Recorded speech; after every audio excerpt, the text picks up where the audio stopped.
Yo. You need me to say anything, or you good? Yo. Okay. Can you say something? All right, we good? All right. Are you in focus? Yeah, I'm good. Okay, cool. All right.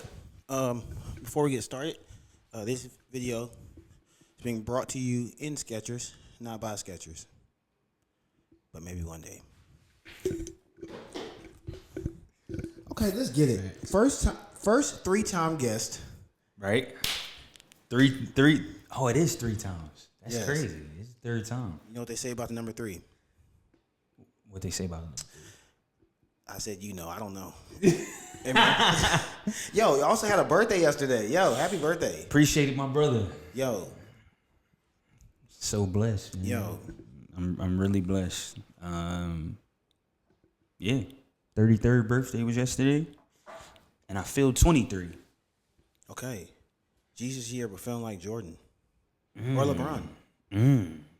Yeah. You know, so what I'm realizing is what's important, man, is family, man. Family, and realizing that the little things in life matter the most. That's some of the biggest lessons I've been learning over the last couple of years. So I'm blessed to see 33. A lot of people I know didn't see 33. So it's a beautiful thing, man. Yeah. Yeah. I feel good, man.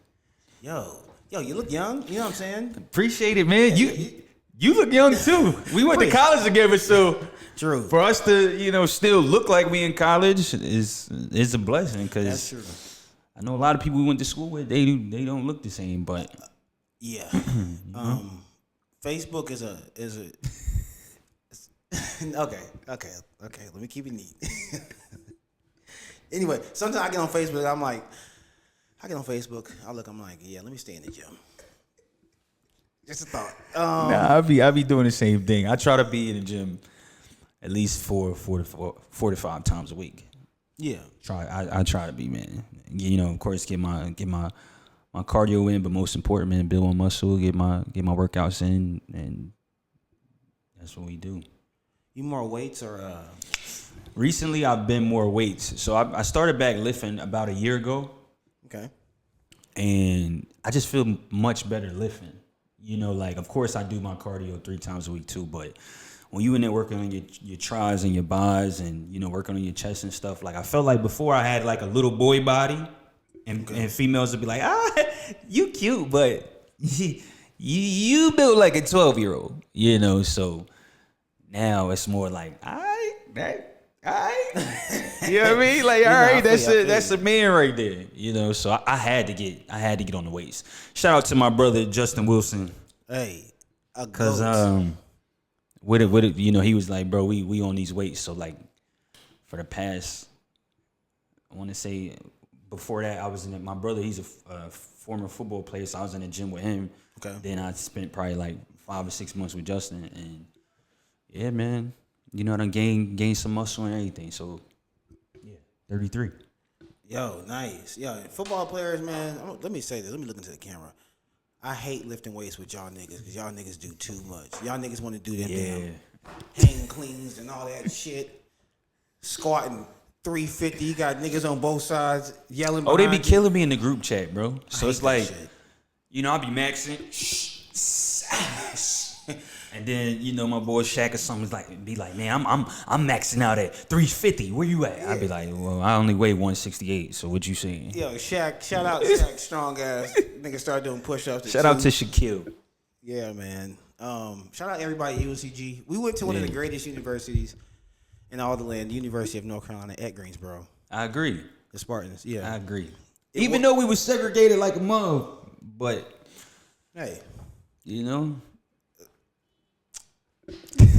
had like your black part of the campus, where we were, and then you had your other side. yeah. But nah, I enjoy my experience. Yeah, and it is now officially an MSI, minority serving institution. That's what's up. We ain't black all the way, but we ain't in PWI anymore. We also don't have a football team, so our homecoming is actually football. Soccer, yeah. Football. That's why I stayed at A&T though. Like,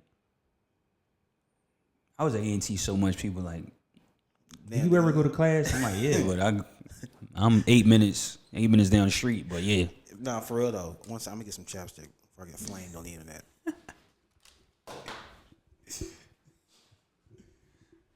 oh man.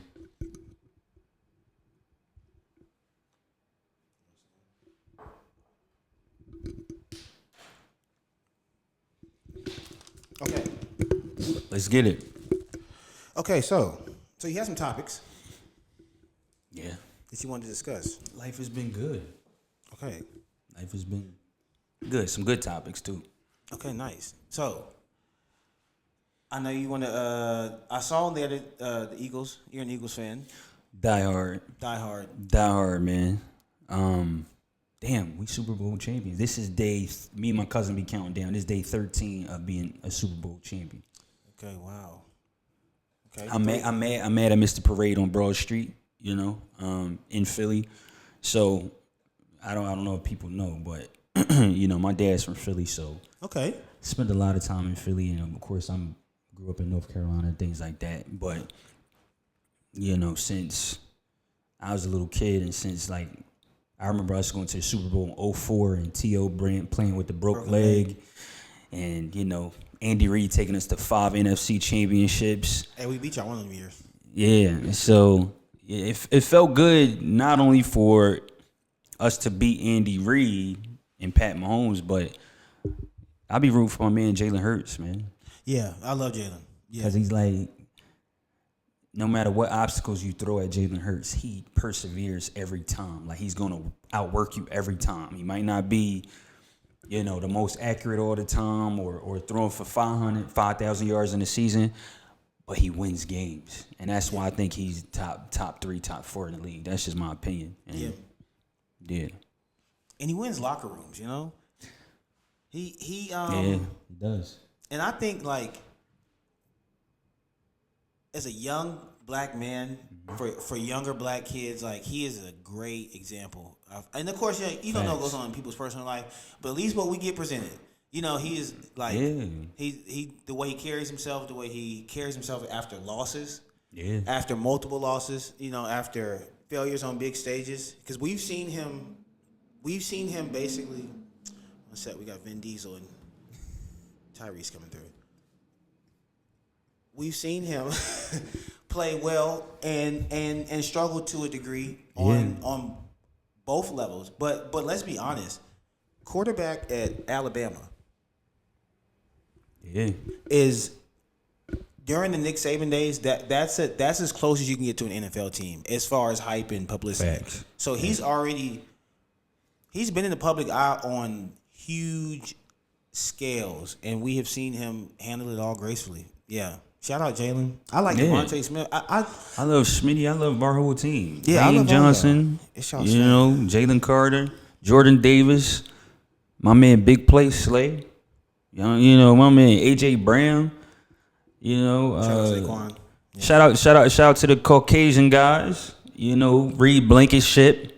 Cooper DeJean. I can go on for days how much I love my team. So yeah. Can I say something about y'all's fan base? I mean, we got the best fan base in the world. No. Listen, as an Atlanta Braves fan, all right, the Philadelphia Phillies are in our division. Yeah. So it's obvious that people from Philadelphia who cheer for the Phillies cheer for the Eagles. Facts. When I say Sixers, Eagles, Phillies, but especially those Eagles fans, y'all are as close to unbearable as it gets. That's because we grimy. We don't care what you think. Like, we be talking trash to our own players when they don't play right. It's like, yo, what you doing? Like, it's a lot of pressure playing in Philly though. Like, I know Paul George is going through some shit right now. Shout out to PG, shout out to PG, man. I mean, it's different when you playing for LA team and for a Philly team. It's different. They gonna let you know, So, here in North Carolina, we don't. I mean, damn, we in Atlanta, but in North Carolina, we don't have like a great NBA team like Charlotte was good. When was Charlotte good? Like back in early '90s with Alonzo 90s, and man. Muggsy Bogues and Larry Johnson. Well, and early 2000s, right before they moved the team, they were good when they had Baron Davis, Baron, Jerome yeah, Ashburn, David Wesley. and then they Yeah. them to the Yeah. So, but I mean, in with Philly, it's like, yo, you got MVP of the league. You had Joel Embiid last year, and he barely want to play. He's playing with one leg, and then I love Tyrese Maxey though. Yeah. Tyrese Maxey, bucket. Yeah. But PG, he just, I don't think he want to be there. I don't think he like his role. I think he's kind of hurt too. So I know Philly giving him hell right now though. Yeah. Paul George is one of those players that I think probably if we're just going raw talent, one of the most talented in the league and has been for a while. It's just unfortunate to see it. It's almost like looking back, those early days when he kind of took over Danny Granger's role, dunked on Birdman like 2013. It's kind of crazy that not that was peak Paul George, but as far as results and winning, I think that was kind of like peak Paul George. And it's wild to think that happened 10 years ago. You know what I'm saying? Like, and not to say that was the peak of his game, but yeah, the peak of his like success. Was in Indiana. Yeah, and not writing him off, not saying, but like up to this point, yeah, it's very. I would say his peak individual success was that first year in OKC. He finished like third in MVP voting. I forgot. That was the year for him. But since then, it was like he just kind of stayed the same, I guess. But that first year in OKC, Paul George went crazy. But they didn't do nothing. Yeah. So, Indiana Paul George is the best version we've seen as far as winning. Yeah, and that's why, like, two things. That's why I hate how we have.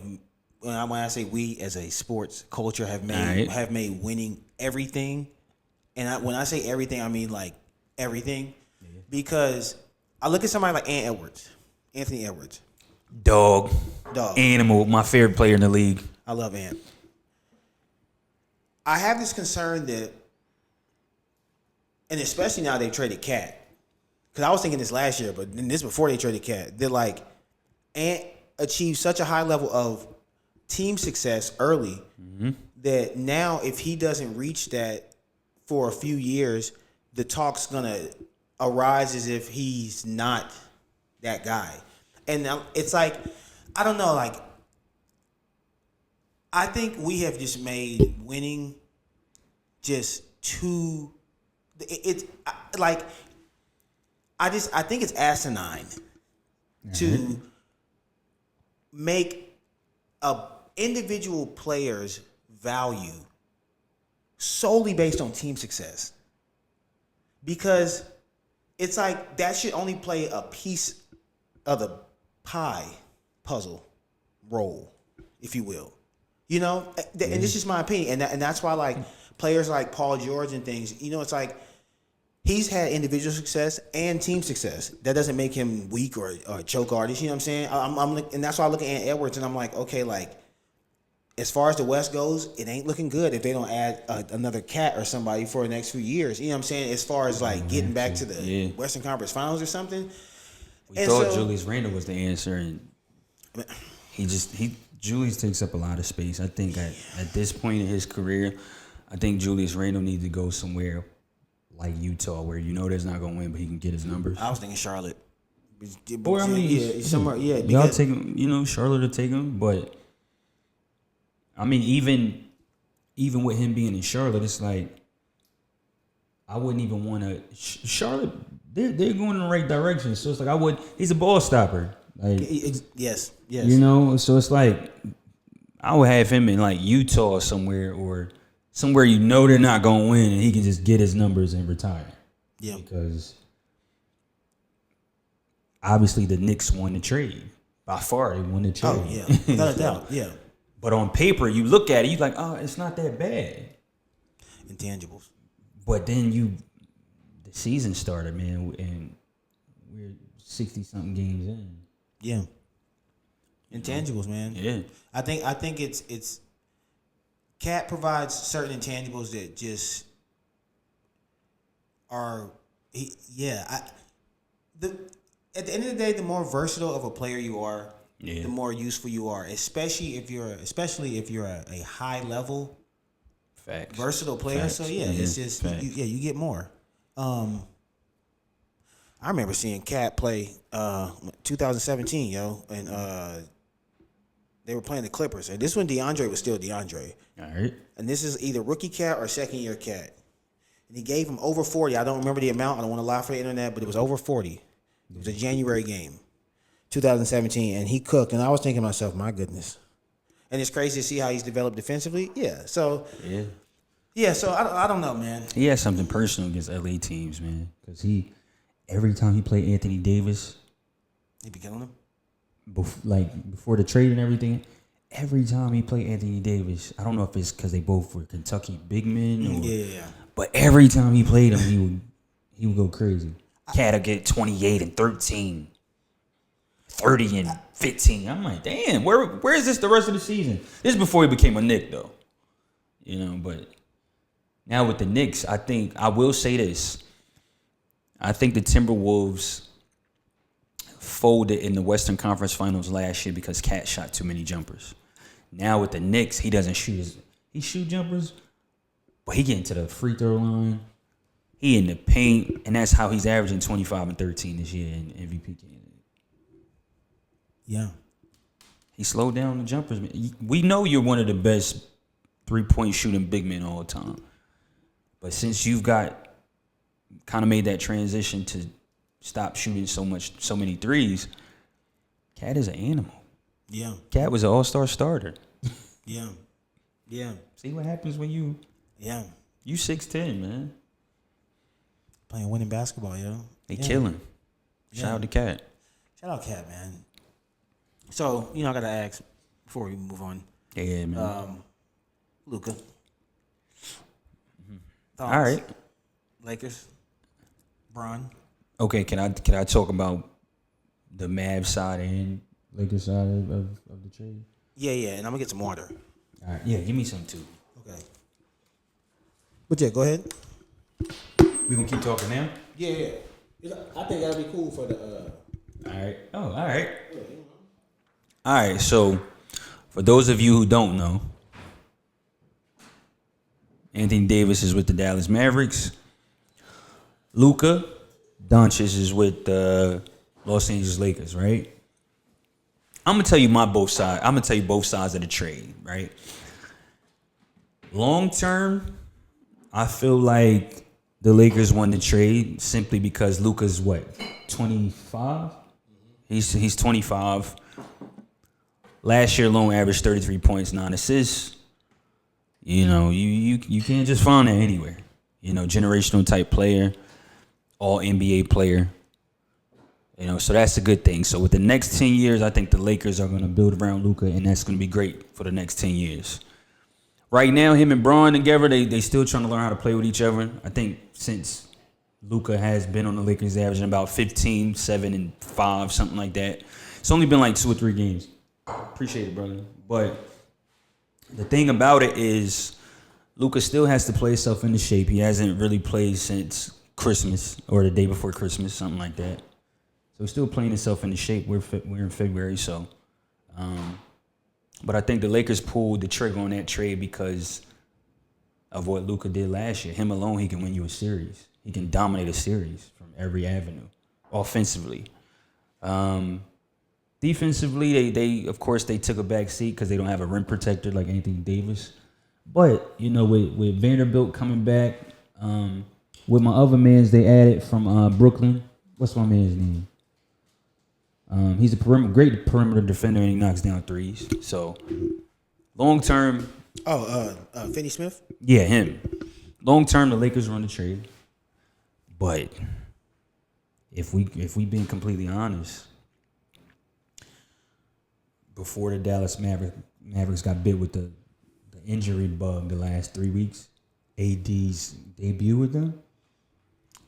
I have a joke about that. AD literally gave them a full display of what it's like. Dominant. It's not funny. It's not okay. But it was basically what Lakers fans been dealing with for years. A depiction. And but it looks so good though, Dallas. It does. The only thing with the Mavericks is by the time Anthony Davis gets back, I need to pronunciate. By the time Anthony Davis gets back, all right. Let's say they, because right now I think they're in the 8th spot. Let's say they're in the play-in game somehow. Let's say they get into the playoffs, win the play-in, whatever. First round, you might be looking at what the Thunder. If they're AFC Thunder, the Thunder, possibly maybe Denver, and I think that would be my only thought is like by the time they get rolling, yeah, they might be playing like a 2-3 seed, but you're gonna have to be playing a tough road. But I would take them. I would have them beating OKC in a 7-game series. Think so? Okay. Okay. And the reason I say that is because let's keep it 100. Old heads in the NBA, you're considered an old head after 30, and your playoff experience and things like that. They don't give a damn about the regular season.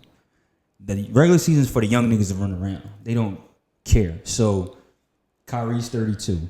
Yeah. Clay's over 30. Like, these guys have played in multiple NBA finals, have years and years of playoff experience, including Anthony Davis. They got, I know Spencer Dinwiddie is with them. Like, in a series, it comes down to not only production, but the experience. And I just feel like OKC doesn't have enough experience to beat a healthy Mavericks team in a 7-game series. Let me ask you this, though.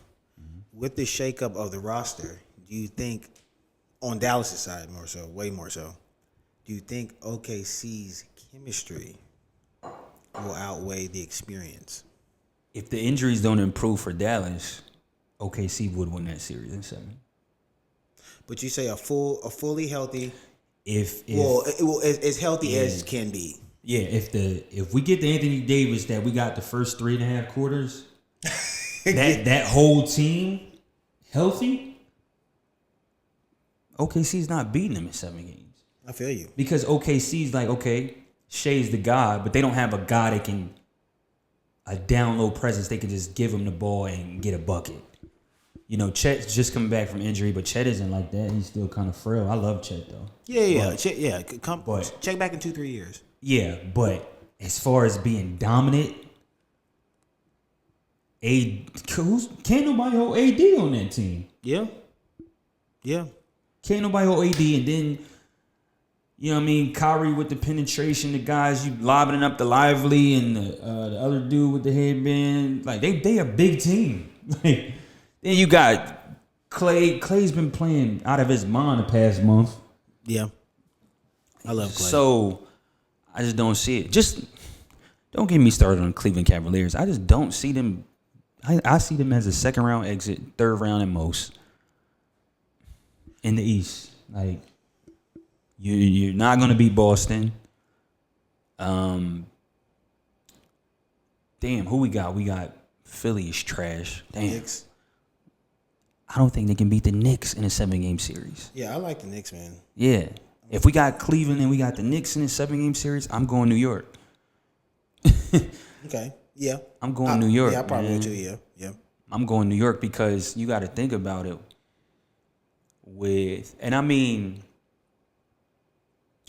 the Cavs just made a good acquisition with what's my man name from the Hawks?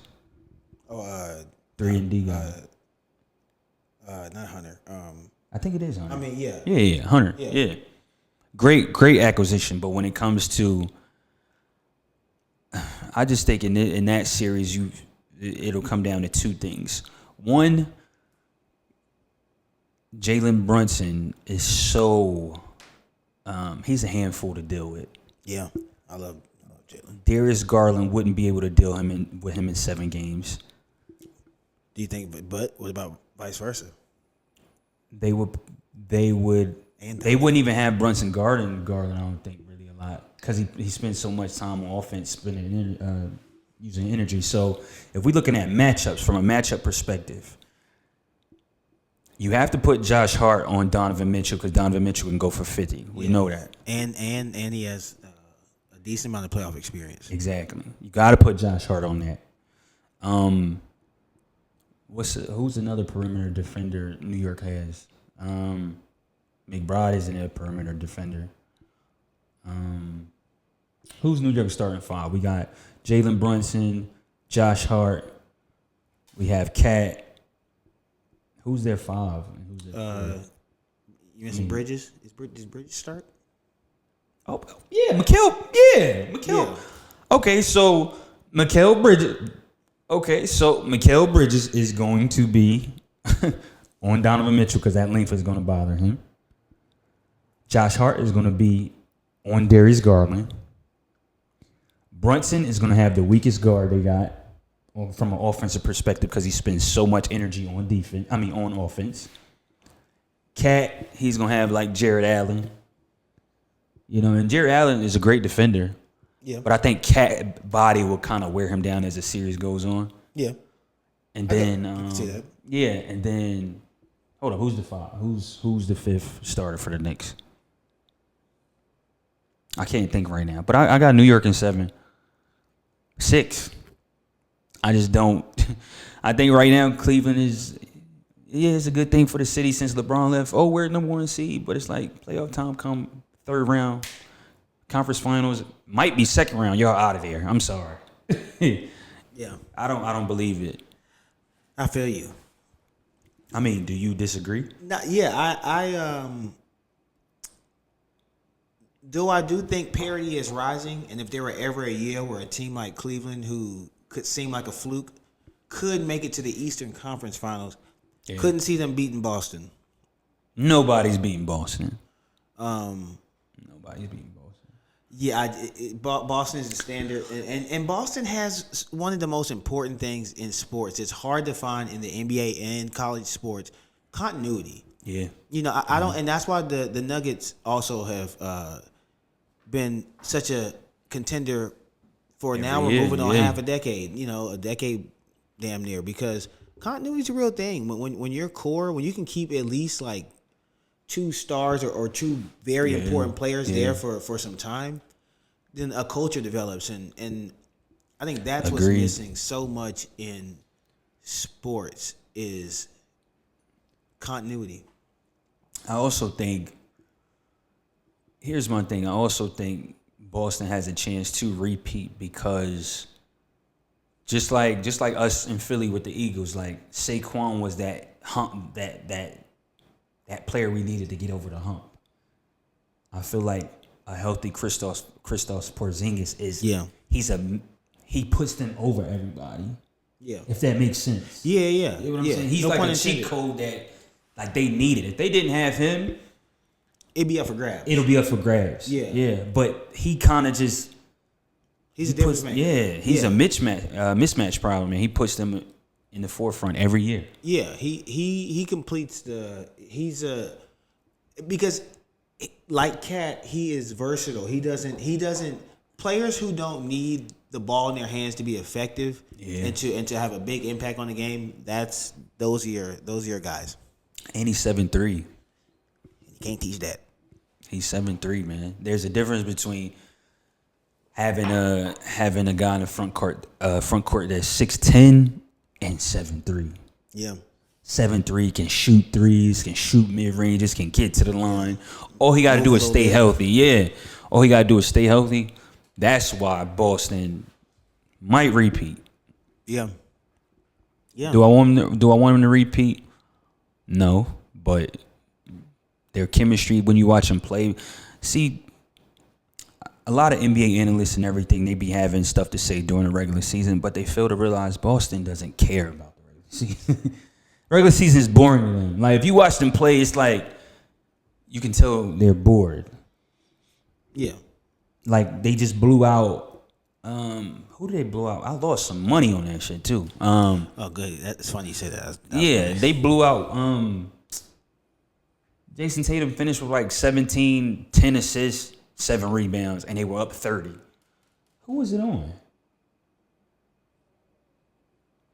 Anyway, that's what I'm saying. They be bored with the regular season. Okay, so you brought up a point that I wanted to segue to anyway. Let's talk about it. Okay. Sports betting. Yeah. Okay. I'm a victim of it. Okay. Can I get my quick spiel, please? Go ahead, man. And let me preface this by saying I do not think sports betting is a bad thing. I think it's frustrating, I tell you that. With that said, I do have a growing concern. I'm not gonna lie. And I'm gonna look into the camera for this because I know a healthy amount of men from the ages of probably about 20 to about 35 to 40 that sports bet at a decent rate. And my only concern is this. I've seen a few niggas, start to lose some shit. And nothing major yet, but I'm just kind of looking at it. It's like watching a possible epidemic start, at its origin, because it's so accessible. It's so accessible, and there's so much to bet on that I just have this concern that we're gonna look back on this in 8 to 10 years, maybe 15 years, and there's gonna be some documentaries on 100%. You know what I'm saying? Netflix. People losing families and stuff over sports betting. I'm sure that'll happen. Sure, it's happening now. Yeah, as we speak, and that's I think that's my only concern. That I don't know. It's we're just talking about humans here. You know what I'm saying? And we all know vices are a real thing for all of us. You know what I'm saying? And addiction comes in whatever form, because it's not even about the thing. It's just about we have something in us that has the ability to get addicted to things. And so I don't know, because sports is something that a lot of young men love, young women as well. Let me not just make this about men, but a lot of us love sports. And so now you combine sports with numbers. People love numbers. And the fact you can get a bag off of it. And the fact you can make money. And the fact that you can post and say, hey, look at these greens, nigga. Look at my parlay, nigga. I've been learning gambling terminology. Yeah, that was good though. Yeah, look at my slip. Come join my Discord. So I just hope that everyone gambles. You almost say Amber too. Yeah, but we miss Amber. Shout out to Amber. I hate we doing this without you, but seriously. But I don't know, man. Sports bet. I just hope that we can just do it responsibly as a society. Agreed. I'm not addicted to it. I dabble in it twice a month, but I'm not every day. I gotta put in my parlays. I gotta see, what slips is gonna win. Oh, you're a piece of shit because you didn't go over or under. I don't do that. Okay, that's what we don't do. I just think with sports betting, it's like you're a point guard. I was a point guard. You gotta pick your spots. You gotta know when to shoot, when to pass, when to, hey, I'm gonna dominate this game by being vocal. You gotta know when to be Chris Paul. You know what I'm saying? You can't be Donovan Mitchell and shoot every time, because that's how you take a lot of L's in sports betting, man. So I pick my spots with it. Wait, why did he catch a straight? Me and my brother be having these arguments about Donovan Mitchell, and I don't even want to talk about Donovan, because he just, you know what? You know what it came from? Because I used to love Dwayne Wade. Okay. And the Donovan Mitchell's comparisons would happen. They'll be like, oh, he's the next Dwayne Wade. And I'll be like, I love D Wade. D Wade is a top 5 shooting guard all the time, right? Yeah. The nights when D Wade was off, he was rebounding, he was assisting, He leads all NBA guards ever in block shots. That's a flex. He leads all NBA guards ever in dunks. You know, a great Hall of Fame career, won some rings. But I feel like with Donovan Mitchell, when he's off, he's not bringing anything else to us. The problem is he's barely off. Like, you know, he can score the rock, but it's like, okay, there are going to be times when there are going to be some games where he's off. What else is he doing? What else is he bringing to the table? Anyway, yeah. Nah, I that seemed very studied and like, so I'm not gonna disagree. And it's only because my stepbrother, he be talking about Donovan Mitchell, and we get into it with the sports betting and stuff. And my bad, Donovan. Yeah, I like Donovan. But we'll see these playoffs. You know, we'll see. Yeah. We'll see. Hopefully he proves me wrong. Yeah, because maybe he'll start doing. Because like you said, maybe he's bored with the regular season. Because you gotta think, Donovan Mitchell, he's been in the league for a while. He's been in some playoffs. You know what I'm saying? He understands the importance of the marathon, not the sprint. Yeah, you know, so that's facts. So we'll see. You know, You remember what's the name? Didn't mean to cut you off. No, you good. You remember the show him and Jamal Murray put on in the bubble? Oh yeah, Man, can we speak on the bubble? let's do it. As it, That was the best basketball I ever seen in my life. thank you. God. If you consider yourself a true hooper or a true basketball fan, Yeah. and you try to discount the Lakers bubble championship, I think that's crazy because that was the ultimate form of hoops. That was people healthy. The guys have been sitting for months, so everyone who played was healthy. Yeah. There was no home court or road advantage. Everyone had the same circumstances.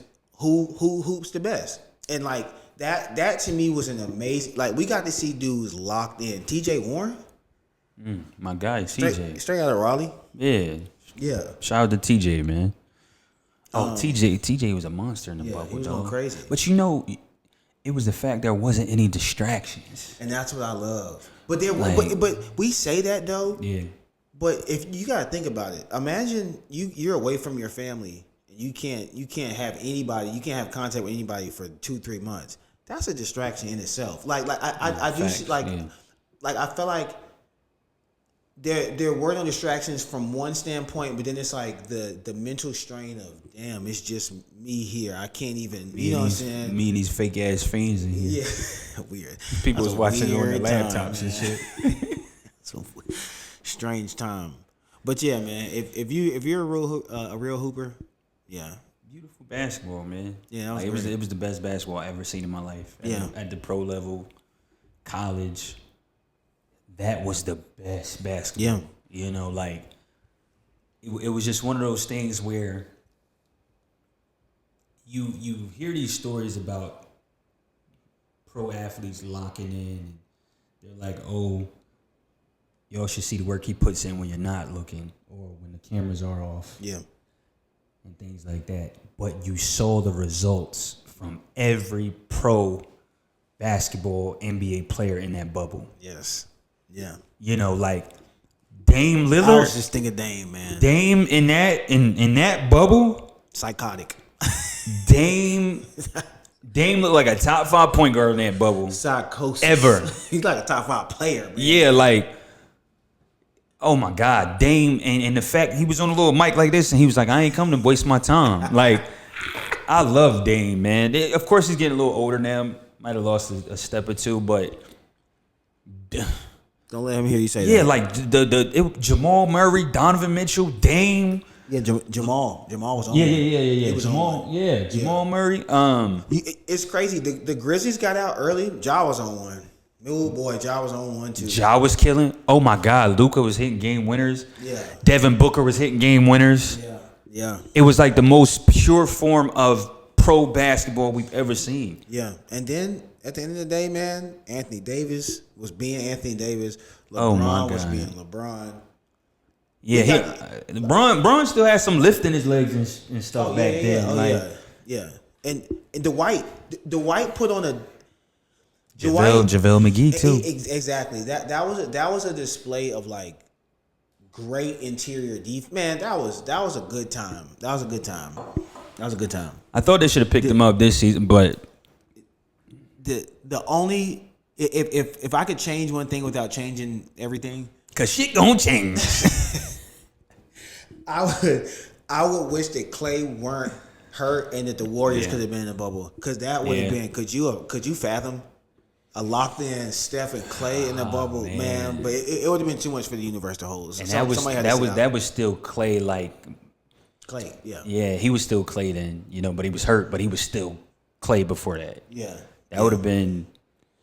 Oh man, yeah, like it was beautiful basketball, man. Yeah, yo, are you gonna watch the Olympic? Well, I know you are. I've already watched it. Oh. I binge watched it the night before last. Anytime the NBA, like I watched Starting Five. I didn't even know it came out yet. With the Starting Five? Nah, the Olympic documentary. Yeah, man. So I mean, as an actor, bro, I know when the new movies coming out. That's true. And stuff like that. So, the docu-series is cool. I wanted to see more, like, cause I'm thinking it's like the Bulls documentary. Oh, the Last Dance. The Last Dance, where it's like strictly talking about the Bulls and behind the scenes of just the Bulls. But nah, they talking about Greece and France and it's nothing's wrong with that. But it's like us, I'm talking for me personally. I wanted to see like it was on The Last Dance. Oh, yeah, it's like like us. just like if they come out with that documentary of the Lakers, the three-peat. Oh, really? If they come out, I heard they were doing something with that where it's like, okay, it's like The Last Dance, but it's Kobe and Shaq and Robert Horry and Brian Shaw and Derek Fisher, Horace Grant and all the guys. Yeah. So, but I would want to see Devin George. Yeah, I would want to see that. You know what I mean? Yeah. Like, I want to see something like that. I thought that's what the Olympic documentary was gonna be about. But I mean, shout out to other countries, France and. So it was. Is it in parts or it was one? Yeah, like it showed like. No, I'm saying like, is it like part one and there's another part? Yeah, it's like 5 parts. Okay, all 5 parts came out? Yeah. Oh, you watched the whole? I watched the whole shit in a day. Yo. It's like once I lock in on something, I watch it though. Like that's with anything. It don't have to be sports related. That's just if I'm like studying a show or something or like. But me as an actor, like I said, I'm versatile. Like I watched a rom-com last night called like Kinda Pregnant. Okay. And it's with Adam Sandler's production company. Yo, anything he touches is good. I don't care. Man. Happy Gilmore 2 about to be out too. Really? Yeah, man. So I watch everything, man. I watch everything. If you had to pick one Adam Sandler movie, and I hate to do that, not saying what is the best, just if you had to pick one to watch today, right now, which one would you watch? I got 2. Okay. Waterboy and Big Daddy. Yeah, I gotta have Big Daddy. Yeah, gotta have Big Daddy. gotta have. Yeah. Pause that. Big Daddy was legendary. Oh my God! Because you gotta understand, that's a young Adam Sandler with a young Cody and Dylan spouse, and then he puts all his friends on. And that's what I love. Yeah, bro. He puts all his friends on, dog. So Rob. And it's 80% of the cast be his friends. Yeah, and that's what I love about him, man. Like, yeah, man, he puts you in a position to win. I love Mr. Deeds too, though, man. Mr. Deeds was hard. You ever seen The Cobbler? He made this probably about a decade ago. It was on Netflix. You remember when he started doing like stuff with Netflix? Yeah. I never saw that though. Oh yeah. What's it about? This guy who makes, his like concepts are very interesting. Mm-hmm. This guy who makes shoes, something like time travel. All right. Yeah. I'm gonna have to watch it. Side note, you'd be proud of me. I'm in season 3 of Snowfall. Yes. Yeah. Welcome to the family, man. Yeah, man. About time. Yeah. That one of the greatest shows ever. I think me, honestly, because remember I was telling you, okay, yeah, a nice segue. So remember I was telling you I've been having like I feel like I've been in a creative breakthrough lately. And, I told you how like I didn't have a TV for like 7 years. You know, And that was crazy to me when he told me. yeah. But you know, like I would watch TV at work and stuff. But yeah, as far as like come home, I didn't have a TV for a while. So then once I got a TV, like I was still kind of opposed because you know, pride. You like, oh, I ain't no TV watching me. You know, I'm different, nigga. You know what I'm saying? So my dad kept just being like, bro, like shut up, like fucking watch TV, nigga. Like it's sports on and shit. And so when I finally started like just stop being dumb and just watching art, I'm like, oh, it's interesting how it can create artistic ideas in my mind. You know, and it's crazy because like even though I don't make like Snowfall is a very intense show, you know what I'm saying? But it's just funny to me and it's beautiful to me how like I'm sitting here just so prideful, thinking like, oh, I don't want my creative ideas to be influenced by anybody else. And it's like, bro, shut up, because it's funny how watching like a horror film can help someone who is maybe making something comedy related, you know what I'm saying? Or someone can be making an animated film and watching something that has nothing to do with that, but just something in that creative idea is sparking. So like I understand why you watch movies. They're so good. I watched The Wood. I love one of my favorite movies ever. Great movie. Well, you just seeing The Wood? Hey man, listen. we didn't watch a lot of secular things into the 2000s.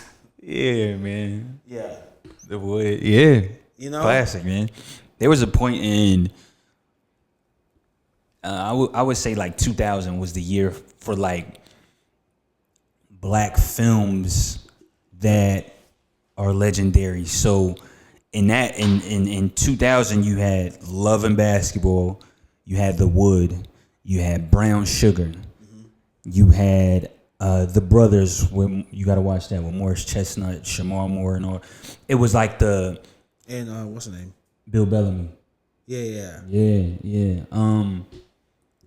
It was just like one of the pinnacles of black film, like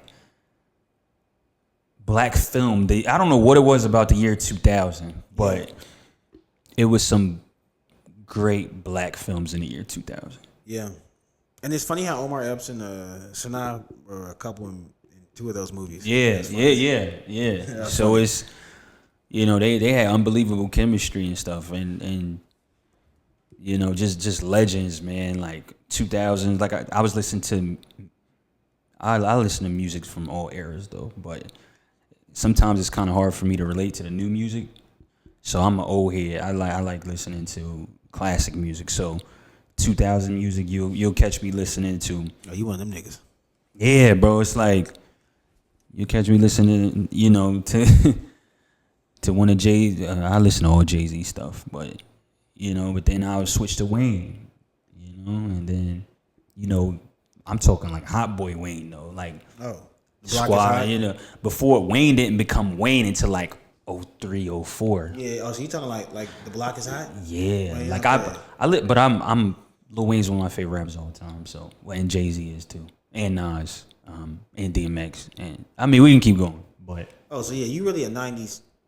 love it, man. Early 2000s ass. And shout out to the R&B music too, man. Yeah. That's the problem. Niggas don't beg for women no more. Niggas is whining and begging, boy. Yeah, niggas don't beg for it no more. Now niggas just swinging and taking perks. Yeah, like My, how far are we falling? yeah, man. Music is like for me is like a drug for me, man. I love music, man. So a good drug, by the way. Yeah. Yeah. Psilocybin type of drug. Yeah. I always plug psilocybin when I can. Hey, man. Oh, okay. Wait, there was another topic on. So we got a couple projects coming out for me. Okay. We got Well. Oh, you want to hit on that now? Yeah. All right, so. Oh, I mean, or shit. Did you want to keep talking music? Oh, I mean, what I'm listening to these days, or what? Yeah. What are you listening to these days? It's a great question. What's the Kendrick album? GNX. Yeah, I love that album. GNX. You know, I'm listening to Kendrick. I think Kendrick's a great artist. Super Bowl performance. Loved it because it has so many lessons in it that we as black people needed to understand and hear how the system works and how we can get better from it. But most importantly, how we can capitalize off of it. So love the performance. I still think Drake's a better overall artist. That's just me. From like a global perspective. Drake took a L, but I don't think it hurt him. Yeah, it hurt him in the streets, but Drake is not a street dude. He's not a street dude, man. So it's like, did it hurt him? No. He's still the most popping artist probably in top 5, top 6 in history, bro. Yeah, and honestly, like, because I like them both. Yeah, me too. I would say, like, I identify with Kendrick more, if that makes sense. Like, like if I probably resonate with Kendrick's music a lot more. Yeah. I feel like Drake represents like a good time, you know? Yeah. And you know, some people at the beginning of the beef were kind of like, oh, you know, Kendrick's capitalizing off Drake's big name. And, you know, you can argue that.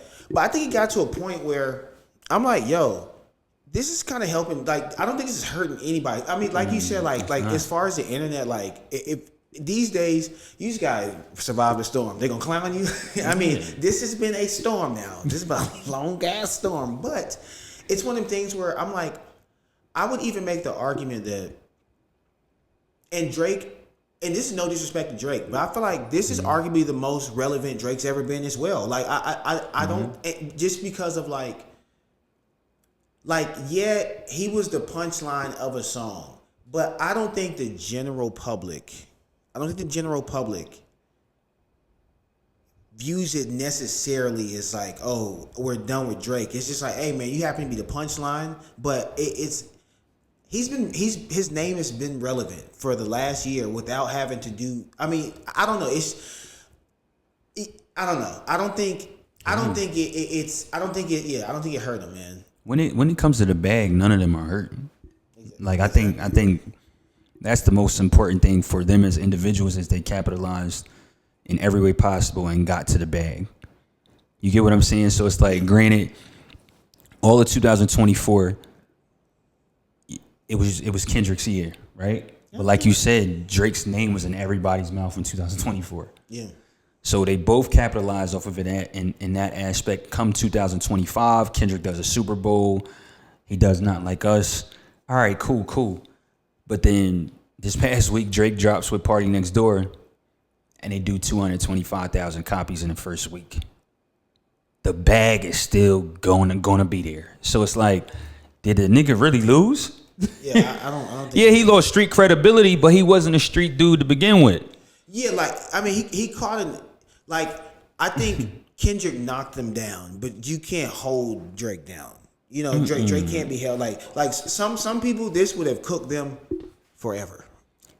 The only reason it did, it put a stain in Drake's career a little bit, but in a year that'll be erased because it's like, the internet. People, there's a lot of people that honestly, they just tired of Drake.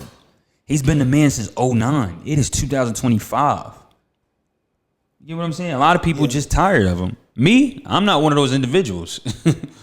I'm not. I love art. So it's like, whether it's Kendrick putting it out or Drake putting it out, I'm going to listen to it.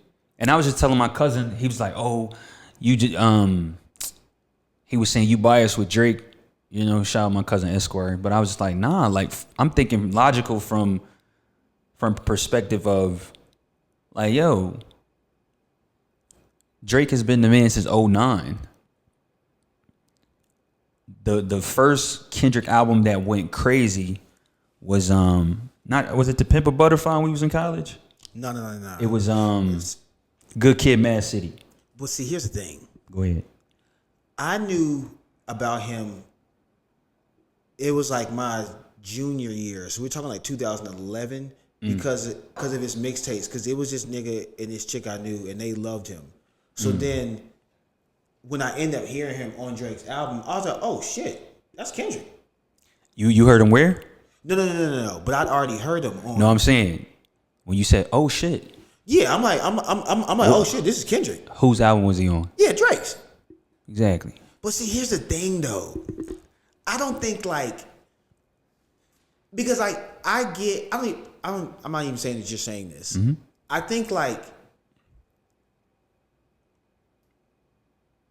it's like Kendrick's like a boxer. Drake does MMA. You know what I'm saying? And so it's one of them things where it's like Drake covers more ground. All right. I see where you're going with that. You know what I'm saying? But Kendrick in his thing is like the thing. And so I feel like hearing him on Drake's project, like I don't know, like I don't think like that makes Kendrick look like, oh damn, like he needed Drake. It's kind of like, but also why did Drake put him on his album? You know what I'm saying? Right. It's kind of like that thing. But now Drake was a much more known artist, I would say. Back then, Yeah, like at that time, as far as like mainstream, because he had already hopped. What's the name? Nothing. You know what I'm saying? He had that. He already had fucking this shit with Trey Songz. Like he was bubbling because he was So Far Gone was lit. Yeah. So Far Gone was lit. Yeah. And then Wayne was putting him on everything. What's the first Drake song you ever heard? I'll never forget mine. Wow, that's a great question. The first Drake song I ever heard. Damn. Brand New. Is anything I'm doing brand new? That was the first Drake song I heard. Wow. That was the first Drake song. I'm like, who this? Right. And one of my homies was like, yeah, the boy from Canada. I'm like, word? And then the next one I heard was like, doom da doom, doom doom. It's called it's with him and Wayne called it was off the So Far Gone mix, because So Far Gone was a mixtape before he even got mainstream. Yeah. They released it as an album, but it was a mixtape at first. Yeah, because that was like 2010-ish, 09-ish. Oh, That was 09. Yeah. 08 is 08. In the 08 is when I first heard of Drake, but he wasn't Drake. He was this dude from Canada that sing. He was the first one to sing and rap. Yeah. But he can really rap. Yeah, he can really sing. Yeah, and he could really sing. So he was the first one to do it. And then, well, no, he wasn't. Ja Rule was. Yeah, never mind. Yeah, I that's how I was thinking. I'm thinking myself. Yeah, but he was the first one to bring it back. Yeah. Bring it Go ahead. I always say 808s and heartbreaks open the way for all these niggas to do all this stuff. In my that old Kanye was different. Because I vividly remember hearing Love Lockdown for the first time on the radio, and I just remember the lady introducing it and mocking. She was like, "Oh, this is Kanye. He's trying to sing now."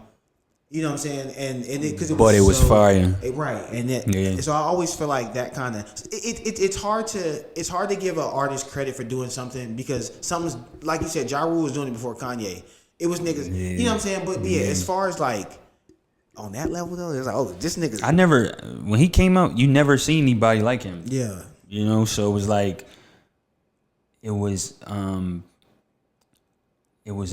dun, dun. So you heard him singing mostly. Yeah, I heard him first sing. I heard him rapping first. But when I heard him rap, it was off of Replacement Girl with Trey Songz. This one is for you, girl. You know who you are. So it was still on something smooth. I had heard the So Far Gone shit before they made the album. Oh, okay, man. Yeah. See, I remember my senior year, we were picking out a song for basketball, to come out to. All right. I was a nigga that came out the tunnel first because I didn't start, but I'm the hype man, So somebody played this song called Ransom by Wayne and Drake. Yeah. And I'm like, who is this nigga? I'll never forget. That's when YouTube was kind of still becoming YouTube. Man, I remember typing that shit in, and it's got the picture of him with the sweater with the little uncut. And I'm like, bro, who is this? So then when I end up hearing him the next time, because back then, I wasn't that big on Do you remember some of the verse from Ransom? Oh yeah. Go ahead, spit a little bit real quick. Hold on. Let me think. I gotta get along with you. The team that I belong to, the artists I belong with, don't ever ask for nothing because them niggas got their own shit. Me and Weezy like a mouthful of hot peppers, black Ferrari with the red seats to call it playing checkers. Damn! Life is better than it's ever been. Scheduling $1 million meetings with the president. Someone cut the lights on. Where's Thomas Edison? Got a new condo. Watch me as I settle in. I deserve an MTV show for me and my peep. All right, let me stop. Yeah, that was my first ever experience of Drake, and I'm like, we ended up coming out to that song, and I'm like, yo, this nigga is wild. So then the second song I heard was him and Trey Songz, Successful. Cause somebody, I put that on my iPod, so I could drive. iPods, I miss those days. Yeah, man, put it on my iPod and drove to prom with that shit. Yo, Damn, prom was smooth. Good times, Nah. man. That was some real player shit though. Playing that on the way to the prom. Yeah, good times. Like I just wanna be. You look over in the passenger seat. You like. Is that? I just wanna be. I remember them days, man. You know what time it is? You know what time it is? What time is it? 3:22. Okay. You gotta go at 4, right? Yeah, I just need to start getting ready by 3:30. All right, come you know on. What I'm saying? We got a few minutes. Yeah. Let me just talk about new movies real quick. Okay. Hell yeah. Let me see how much time we got left. But go ahead. We got 8 minutes. No. Well, I'm saying like on the All right, go ahead. No, So- yeah. So, I was making sure this thing's still on. So we got some. I got some new projects coming out, which is good. First one is called Killing Jesus. I know it's a crazy title. I know, crazy title. But it's a good script and it's gonna be a good movie. We wrapped it last week. It's written by a dude named Corey Branch. Shout out to Corey Branch. You know, my character. I play a dude named Scott, and Scott has a dream that he was participating in the crucifixion of Jesus Christ. Oh. So it's a deep. Oh my God, it was so deep, and I had to like really, yeah. But And y'all finished it already? we finished it, man. We finished it, and it was just so deep, you know. Yeah. So yeah, and you know I'm telling my story and everything in it. Scott is telling his story, so everything is cool. That'll be out in April, and then on the lighter side of things, we got a rom-com that I'm doing. I'm excited about this one too. I'm excited about this. It's called Blue Pill, fellas. Fellas. Wait, and so you're gonna shoot it, or y'all? No, I'm actually. So I had booked Killing Jesus, so I'm a character in that, and then I'm the lead in Blue Pill. Okay. So Blue Pill is a rom-com about, you know, just certain conversations and experiences us men have, you know, as we're getting older and things like that. So I think it'll be real dope once it's done. Production starts for that next week. Okay, nice. Hey, okay. And Yeah, man, and I'm excited about it. You know, also, what you say, boy? Oh, all right. I thought somebody was talking to us. But you know, also I got another huge project. You know that's premiering this year. It's a Tyler Perry show, but Word. yeah, I can't say too much about it, but yeah. You know, I booked a recurring role in Tyler Perry show, so I'm so blessed, brother. Hey, man. I'm so blessed, man. brother.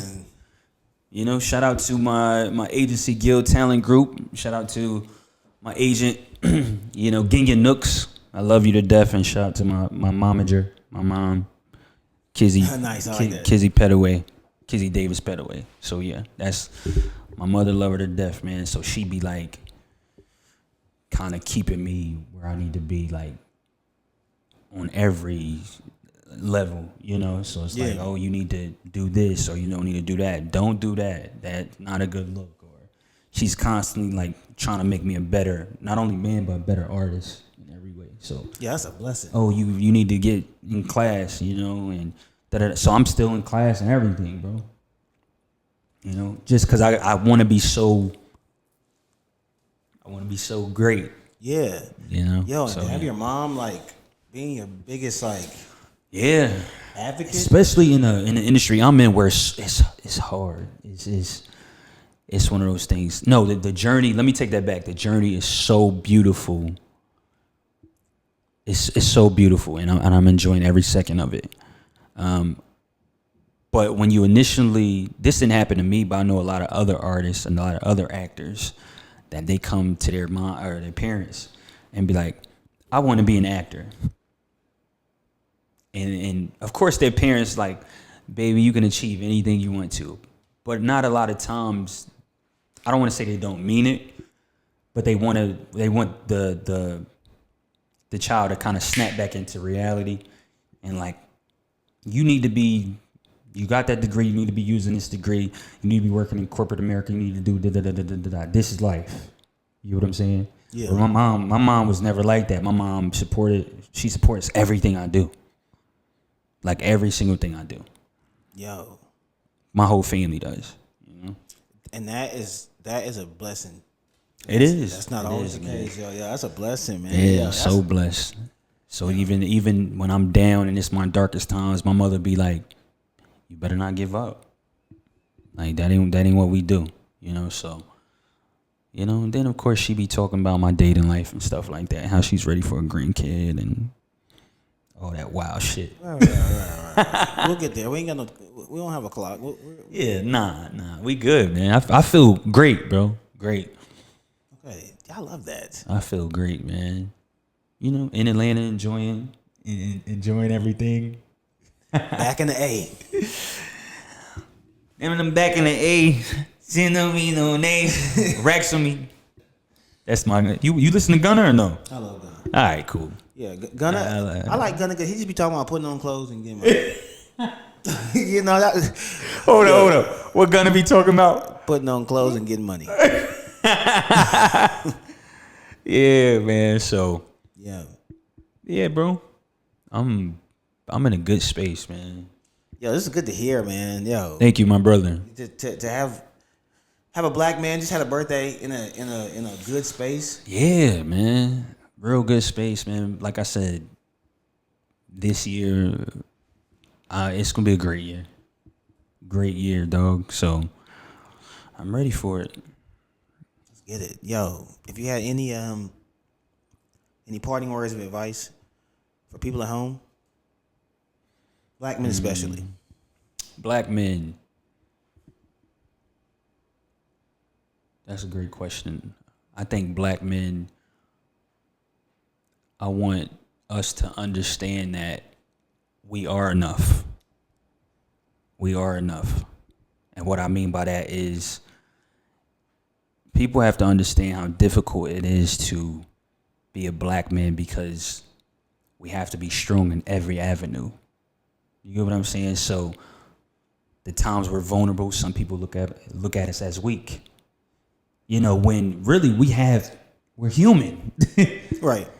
So it's like we're enough, man. If you out there grinding with your 9 to 5, you're enough. If you out there grinding with your craft, you're enough. If you out there, whatever it is that you do, providing from your family, you enough, man. Keep hustling because that's what we do. Like,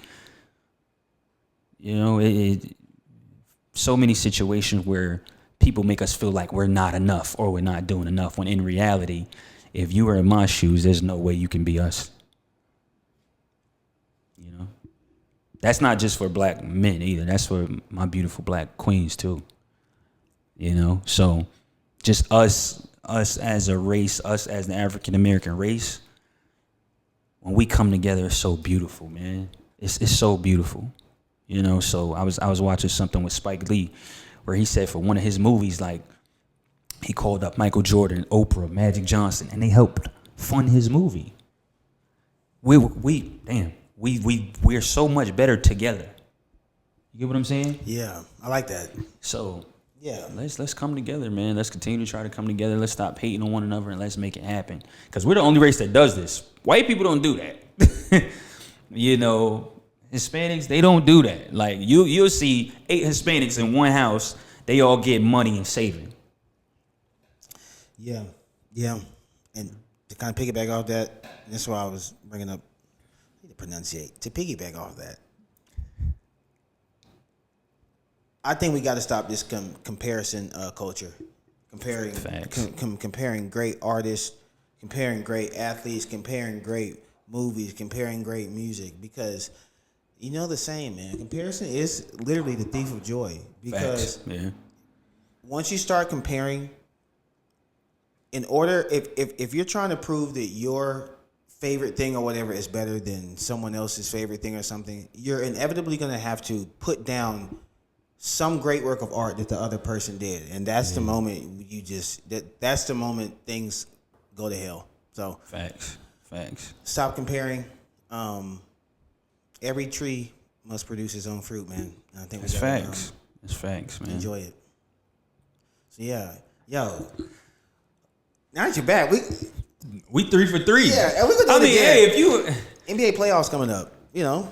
So we got shit to discuss. They are coming up, man. Yeah, we got things to discuss. I'm sad what happened to Wemby though, bro. But it's okay though. Yeah, you precautionary. They ain't doing shit this year anyway. You know nah, they weren't. But I love seeing him and De'Aaron. De'Aaron together. They were God. I ain't think about that. Yeah. Damn, it was beautiful. So sometimes I think.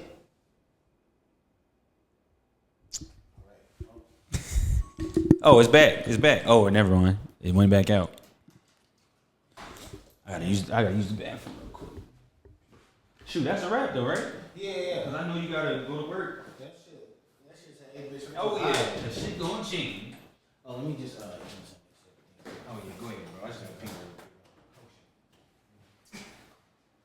This nigga Brandon. Yo, that was solid. Yeah, bro. The real, you know how reels be going crazy when you be doing them reels. Yeah, yo, people appreciate them, yo. Cause you just got some real shit. And I think people just like to see black people just being black.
Perfect shit, bro. I'm about to get up out of here.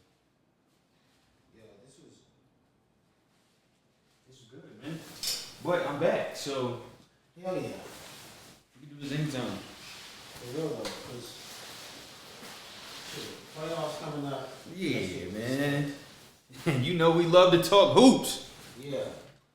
Cause sometimes I be wanting to like I can talk an hour straight. Yeah. Hoops, you know. Shit, me too, bro.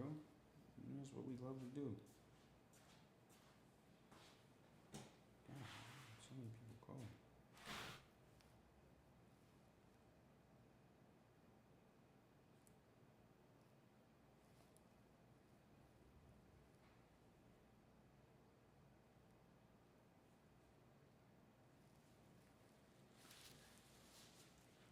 Yeah, see, bro, them reels you be doing, bro.